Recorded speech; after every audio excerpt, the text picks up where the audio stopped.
嗱，我問你啊，如果地下仲未鋪，電工師傅又會點會知道電掣最後尾要裝幾高先至啱啱好呢？喂 Benny 啊，呢個單位啱啱先收樓啫喎，咁快就有開箱片睇？哦，唔係開箱片，因為我哋啱啱先收樓咧，一開始幫人哋裝修。今日咧上咧就彈墨線，但係大家睇一睇呢個裝修單位前期究竟有啲咩要注意嘅，即係跟我上睇。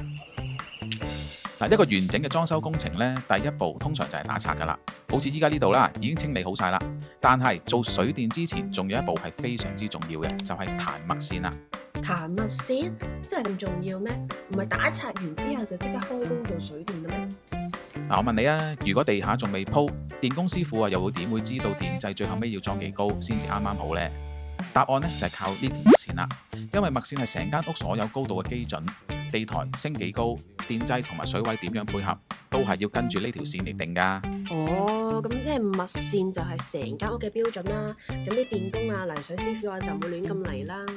冇錯啊，所以前期呢一步呢係一定要做得準確嘅。再加埋同業主溝通好晒啲電掣位、水位、火位，師傅就可以跟住墨線去安裝，咁就穩陣啦。如果墨線做錯之後，電位就會唔準，翻手做仲麻煩啊，浪費時間同錢。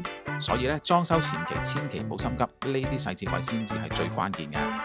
嗱，今日咧就同大家分享咗一個裝修單位前期彈墨線嘅重要性啦。嚟緊咧我都會實時咁樣 update 裝修進度俾大家睇嘅，記得關注我哋嘅 channel 啦。我係 Benny，拜拜。